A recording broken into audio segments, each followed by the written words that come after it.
اعوذ باللہ من الشیطان الرجیم بسم اللہ الرحمن الرحیم اللہم صلی علی محمد و آل محمد۔ 4 شعبان المعظم، آمد مولا غازی عباس علمدار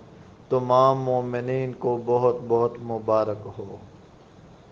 حضور صلی اللہ علیہ وآلہ وسلم کی وفات کے بعد جب سیدہ طاہرہ سلام اللہ علیہا کی شہادت کے ایام قریب آئے تو ایک دن سیدہ سلام اللہ علیہا نے حضرت امیر المومنین علی علیہ السلام کو طلب کیا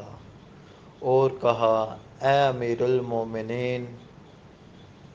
یہ کرتا میں نے اپنے ہاتھوں سے بنایا ہے اور دن رات ایک دعا مانگتی تھی کہ کوئی ہو جو میرے حسین علیہ السلام کا ساتھ دے، قدم قدم پہ حسین علیہ السلام کی مدد کرے، کیونکہ میں نے اپنے بابا حضرت محمد مصطفیٰ صلی اللہ علیہ وآلہ وسلم سے سنا تھا، جب میرا پیارا بیٹا حسین علیہ السلام شہید کیا جائے گا تب نہ آپ ہوں گے،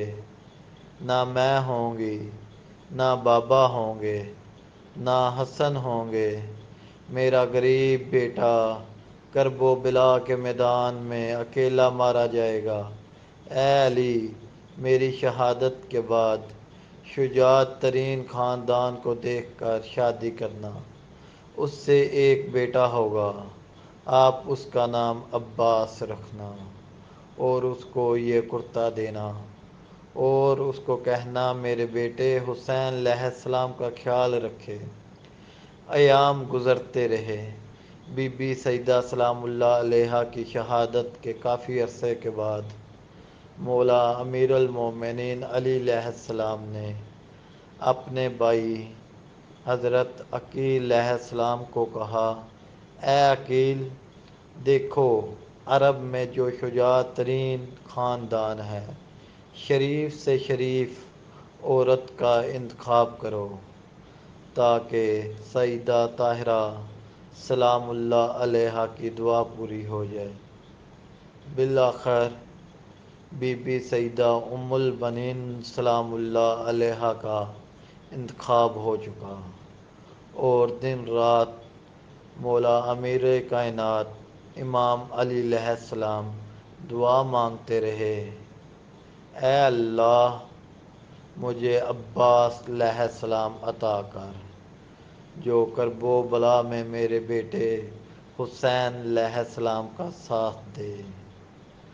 اور رسول صلی اللہ علیہ وآلہ وسلم کی بیٹی کی دعا پوری ہو جائے۔ اور اللہ تعالیٰ نے باب الحوائج جناب عباس علمدار کا ظہور کر دیا۔ 4 شعبان المعظم 26 ہجری تمام مومنین کو جناب عباس علمدار علیہ السلام کی